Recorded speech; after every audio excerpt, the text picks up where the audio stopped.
Бул Жаннат Боркошова, ал Кадамжайдын Кара Дөбө айылында жашайт. Каарманыбыз экинчи топтогу майып. Ага карабай кыргыз элинин илгерки ою чийилерин заман талабына жараша кийимдерге жайгаштырып, даңазалоону каалайт.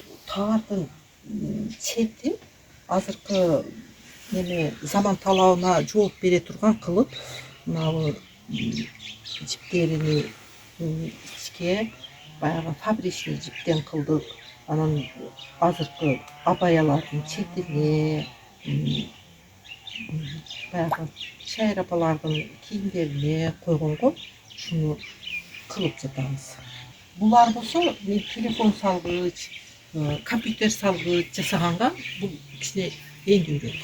Жаннат айым койдун жүнүнөн жасалган жип менен таар, килем, жайнамаз баштыктарды жасап, буйртмаларды алат. Ал эл акыркы убакта эко баштыктарга басым жасап жатканын кошумчалады. Жаштарга мастап телефон салгычтар, машинага отургучтар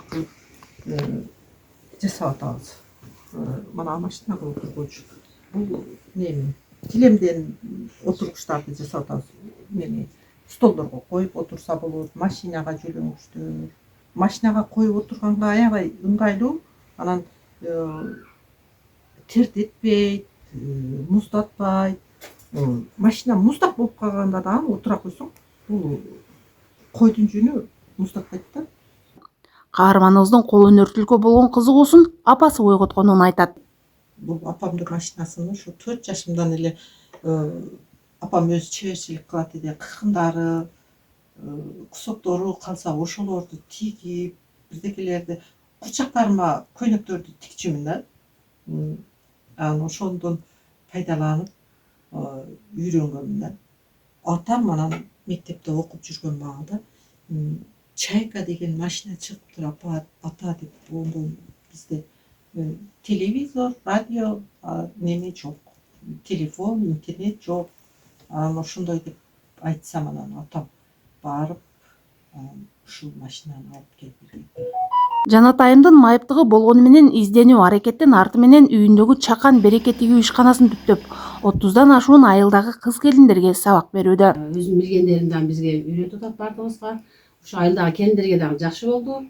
Үйдө бекер отургучакты келип, кичине өзүнүн балдарга, кыздарга кичине үйдөгү кийгенге, кийимдер тиккенге бизге жакшы мүмкүнчүлүк болуп жатат. Эртең мененки 9дан 12ге чейин, 11ге чейин 15 кыз окуйт.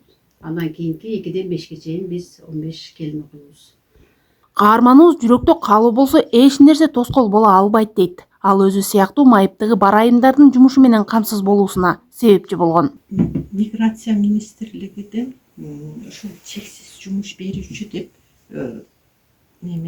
конкурс уюштурулду да. Мүмкүнчүлүгү чектелгендерди жумушка орноштуруу деген немеси болду да, мындачы. Анан ошондон менде азыр 5 ошондой мүмкүнчүлүгү чектелген бар кыздар бар. Азыр мына айылда бир кыз бар, анан ошо Кара Жыгачта бирөө бар. Ол дагы ушу мага окшош бутудан эме. Ал дагы өзүнчө цех ачып иштеп атат. Ошолорго жумуш орун кылып түзгөндүгүм үчүн ушу чексиз жумуш берүүчү деген алдым да. Жаннат айым жүрөктөгү тигүү, бычуу, жашоого болгон умтулуштан улам бир жерде токтоп калбаганын айтат. Ажамал Мырзадулат кызы, Салам Медиа, Баткен. Калгандарынан кыздар менен